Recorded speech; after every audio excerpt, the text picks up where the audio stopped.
Well, welcome back to Gateway's Basic Cooking Technique Show. We moved into the beef section on the lighter meals and can be heavier meals as well. And we're going to do a basic old-fashioned savory meatloaf.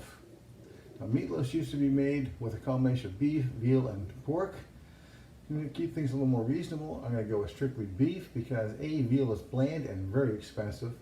Pork is also very bland and can be expensive. And although beef is not cheap, it's an easy to get product and it has a good taste to it.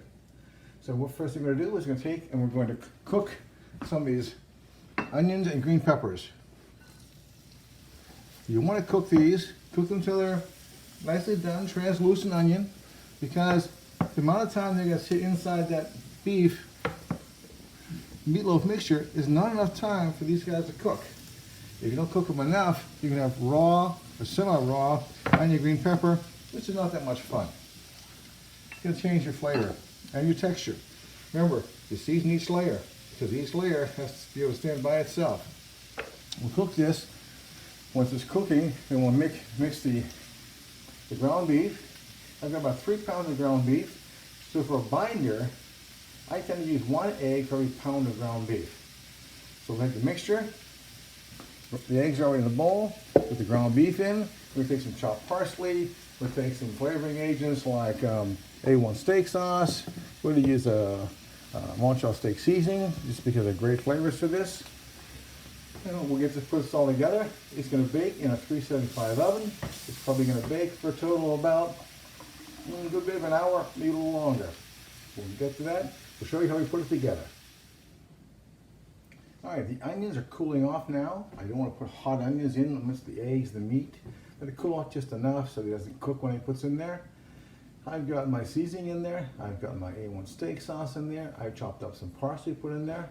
And now we're going to put the onions in and mix it up. And remember, just like when you do the meatballs, you always want to do a test sample to make your seasonings the way you want it. You can't change it once it's already baked. You want to make sure it's right before you bake it.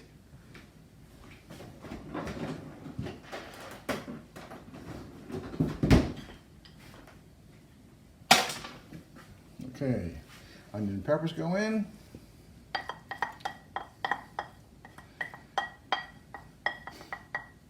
So you got the Montreal steak seasoning in here. You got your onion and peppers in.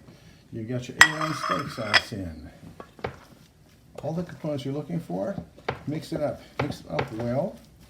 These onions are a little warm. There's enough meat in here that's going to cool it down. Put it right out of the skillet, and we'll push my luck. And I don't want to cook my eggs before we get them in the mixture here.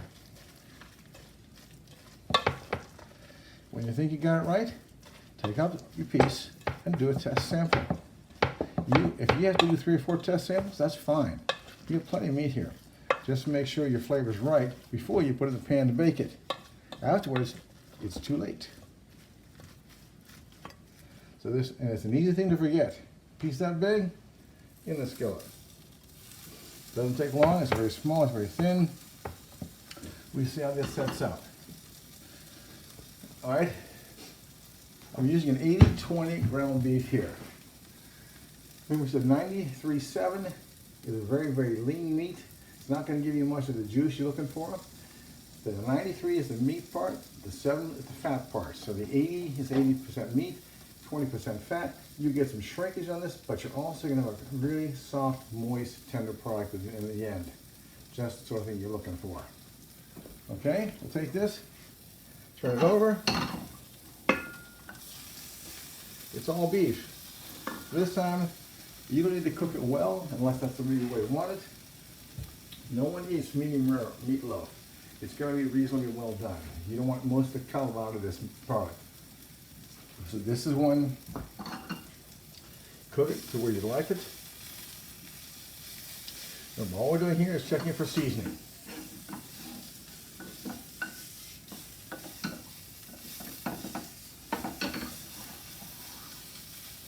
Here's your salt, pepper, everything else mixture right.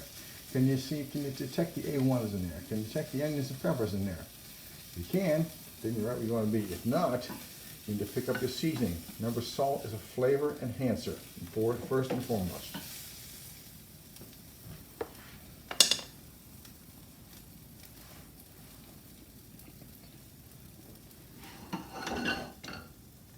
That's pretty close.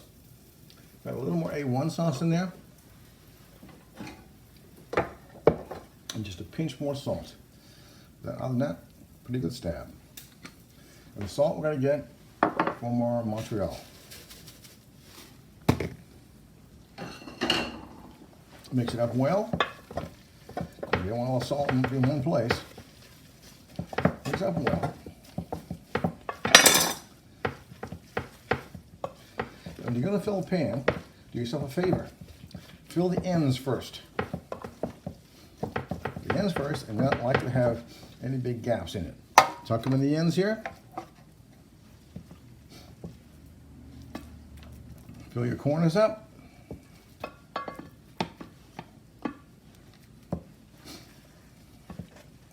Fill your edges up.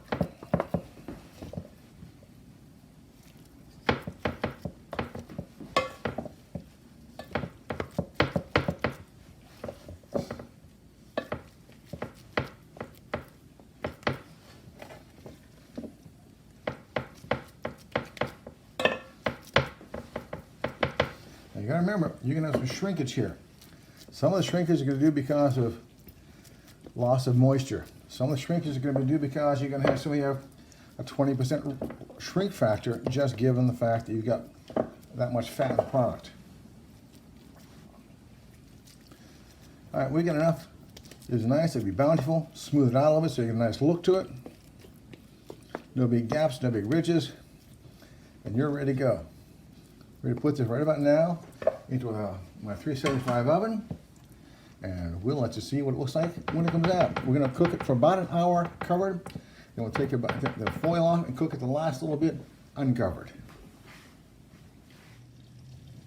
So now while the meatloaf is cooking, we're making the mushroom gravy. I've got some tiny minced onions. I put it in a skillet with some hot oil. Got the hot oil built up. I'm adding flour to it. When you have flour and fat together, you're making a thickening agent called a roux. Notice the density of this thickening agent. It's like mashed potatoes. And you want to cook this, and we're going to cook this until we actually get a brownish color on it. You see I sauteed some mushrooms over here. They're already cooked off. But once we get this the color we want, we're making a brown sauce, so we have to have a brown roux. So once you get the roux the right color, I'll show it to you again.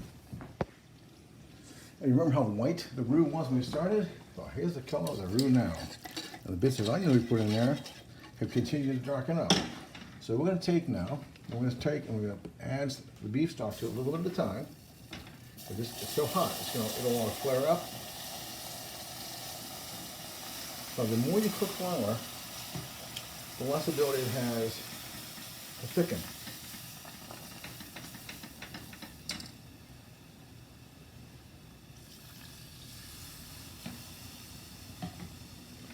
Once I like a deep brown color to this sauce, it's going to be a little lighter than I'd like it to be, but it'll still have a great flavor.